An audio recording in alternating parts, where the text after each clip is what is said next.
여러분 평안하십니까? 오늘도 말씀과 함께 주님의 은혜 가운데 거하시기 바랍니다. 오늘 말씀은 사무엘상 23장입니다. 먼저 말씀 개요입니다. 1절부터 5절은 다윗이 블레셋 사람들의 침략으로 공경에 빠진 그일라 주민들을 구해주는 내용이고요. 6절부터 14절은 사울이 다윗이 그일라에 있다는 것을 알고 군대를 이끌고 가는데 다윗은 그일라의 주민들이 자신을 사울에게 넘기려 한다는 것을 알고 피신하는 내용입니다. 15절부터 18절은 다윗이 10광야 수풀에 피신해 있을 때 요나단이 찾아와서 위로해주는 장면이고요.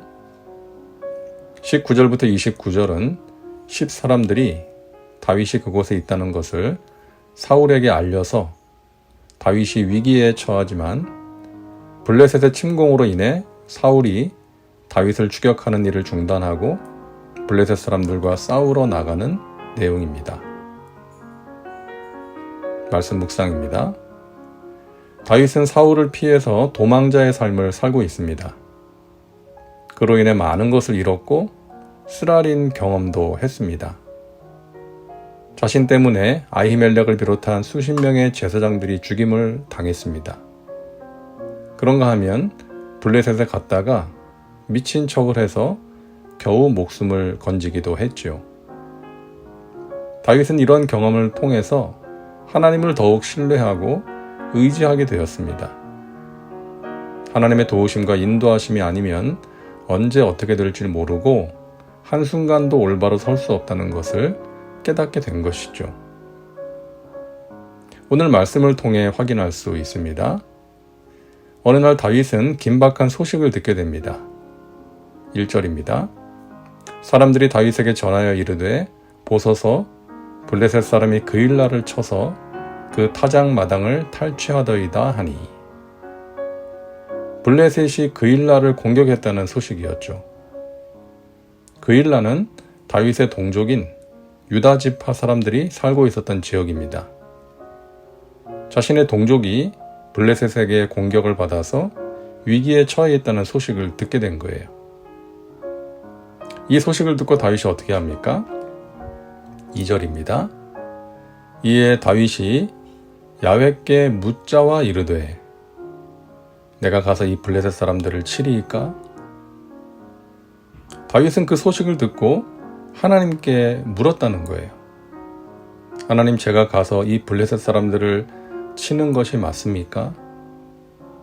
이것이 하나님의 뜻입니까? 라고 기도한 것이죠. 자, 우리가 21장과 22장에서 보았던 다윗의 모습과는 사뭇 다르다는 것을 느끼게 됩니다. 그때는 다윗이 하나님께 물었다는 기록이 없어요. 노베에 있는 아히멜렉에게 도망을 갈 때나 블레셋의 아기스 왕에게 도망을 갈 때 그 내용이 보이지 않습니다. 단지 두려워서 도망갔다는 내용만 있죠. 그런데 지금은 하나님께 먼저 묻는 거예요. 다윗은 자기 감정이나 판단대로 움직이지 않았습니다. 곧바로 참모들을 소집해서 회의를 하지 않았습니다. 먼저 하나님께 기도했어요. 하나님의 뜻이 가장 중요했기 때문이죠. 하나님께서 하라고 하시는 대로 하고 싶었던 것입니다. 사실 다윗이 그 소식을 듣고서 그냥 모른 척해도 그만 아닙니까? 지금 다윗은 지명수배를 받고 도망다니는 신세예요.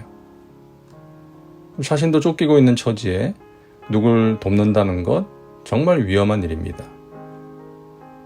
사울 왕이 군대를 보내서 해결해야 할 문제지 다윗 자신이 나설 문제가 아닐 수도 있는 거예요.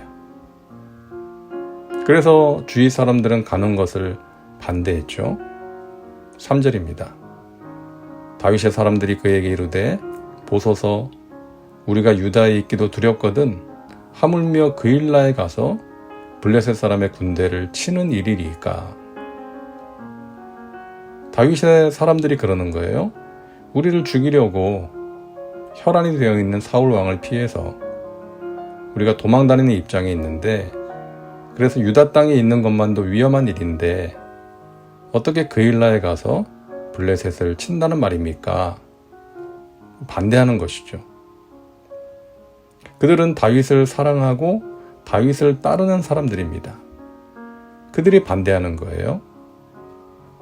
그때 다윗은 어떻게 합니까? 4절 보시기 바랍니다. 다윗이 야훼께 다시 묻자온대. 함께하는 사람들의 의견도 소중했지만 그들의 판단보다 중요한 것이 하나님의 뜻이었기 때문에 다윗은 다시금 하나님께 기도했던 것입니다. 그랬더니 하나님의 응답은 똑같았죠. 가서 블레셋을 치고 그일라를 구원하라. 내가 블레셋 사람들을 너의 손에 넘길 것이다. 여러분, 사무엘상 23장은 다윗이 직면한 문제 앞에서 하나님께 여쭤보는 모습, 기도하는 모습을 강조하고 있습니다. 여러분, 우리는 하나님께 물어야 합니다. 왜? 잘 모르기 때문이죠. 하나님 어떻게 할까요? 어떻게 하는 것이 하나님의 뜻입니까? 물어야 합니다. 많은 사람들이 묻지 않아요. 신앙생활 수십 년 해도 잘 묻지 않습니다. 내 판단이나 감정을 따라 사는 사람들이 많아요. 기도를 할 때에도 주로 이렇게 하죠. 하나님, 내가 이렇게 하려고 하니까 도와주세요. 그런데 그 전에 이 기도가 필요한 거예요. 하나님, 내가 이렇게 하는 것이 맞습니까? 하나님의 뜻입니까? 먼저 물어야 하는 것이죠. 하나님께 물으면 알려주시나요? 예, 알려주시죠. 자녀가 아버지의 뜻대로 하겠다는데 왜 안 알려주시겠어요? 우리를 사랑하시기 때문에, 우리가 올바로 판단하기를 원하시기 때문에 알려주십니다. 우리가 하나님의 뜻대로 하겠다는 중심과 간절한 마음으로 구하면 알려주시죠. 강단에서 선포되는 말씀을 통해서 깨닫게 하시고, 기록되어진 말씀을 읽고 묵상할 때, 또 주위의 사람들을 통해서, 또 우리에게 일어나는 여러 가지 일들을 통해서, 마음의 깨달음과 감동을 통해서 여러 가지 방법으로 알게 해주십니다.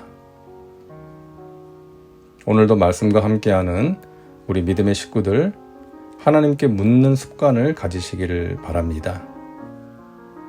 내가 결정해놓고 이루어 달라고 기도하기 전에 먼저 하나님의 뜻을 묻고 따라가는 믿음의 사람들 되시기를 바랍니다. 하나님께서 다윗을 지켜주시고 이끌어 주신 것처럼 우리를 도와주시고 인도해 주실 것입니다. 다음은 말씀 적용입니다. 오늘 말씀을 통해 당신에게 주시는 메시지는 무엇입니까? 당신 자신과 삶에 구체적으로 적용하시기 바랍니다. 이제 기도합니다. 사랑과 은혜가 풍성하신 하나님, 오늘도 말씀과 함께 살게 하시니 감사합니다. 다윗이 하나님께 묻고 그일라로 갔던 것처럼 우리도 선택의 기로에서, 결단의 순간에, 아니 삶의 작은 부분에서도 하나님의 뜻을 구하게 하여 주옵소서. 내 생각과 내 판단대로 행하지 말고 하나님의 뜻대로 살아감으로 하나님께서 베푸시는 은혜의 역사를 체험하게 하여 주옵소서. 예수님의 이름으로 기도하옵나이다. 아멘.